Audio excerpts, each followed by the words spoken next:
city of Moscow, the Russian capital, is one of the world's most extraordinary cities.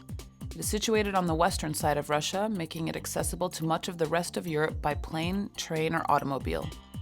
Moscow is the largest city in Europe and is home to 10 million people. It also has the greatest urban areas in the world. Moscow merges Europe with Asia and is often referred to as the European Russia. European Russia refers to western areas of Russia that lie within Europe. 70% of the Russian population live in European Russia.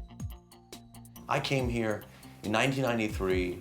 I must have been 26 years old. I don't know how old I was, and I thought I wound up in a set from a Batman movie. It was so scary and gloomy, and I'd never seen anything like it before. But now, it's very modern. It's a very hip city. It's totally different. I mean, the buildings, there's still a lot of the same buildings, but there's a lot of modern buildings. It's really just a hip city. It's really fun to live here. The city is bursting with change. Since the fall of the Soviet Empire, Moscow has become a hub of economic and social development. Moscow provides a wealth of contrast as skyscrapers stand shoulder to shoulder with ancient monasteries, traffic-heavy avenues with the quiet residential backstreets, and where affluence and poverty intertwine. The Garden Ring is the major road that encircles Moscow and divides the city into two distinct areas. The area inside the Garden Ring is regarded as the inner city, and outside is more suburban, although there is little difference in the actual style of architecture, services, and property prices.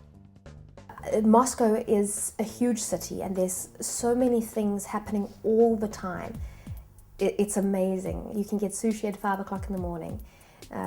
There's hundreds of museums and things to go and see, opera, ballet, sports. Just go out and do everything you can. I mean, it widens your experience. You have so much fun. You meet new people. Many people prefer to live inside of the Garden Ring to avoid the heavy traffic at rush hours. However, if you have children, you will be more likely to locate closer to their schools, and international schools lie outside of the Garden Ring. Surprisingly, the capital is a very green place to reside. Nearly a third of Moscow is covered by parks, forests, and gardens. Although Moscow is a sprawling city, it is well serviced by a cobweb of metro networks. It also has some of the most beautiful metro stations in the world, and they alone are worth a visit. Russia's earliest roots are in Moscow. The Kremlin still shows off the splendor of Moscow's grand palaces, and the St. Basil Cathedral still recalls the defeat of the Tatars.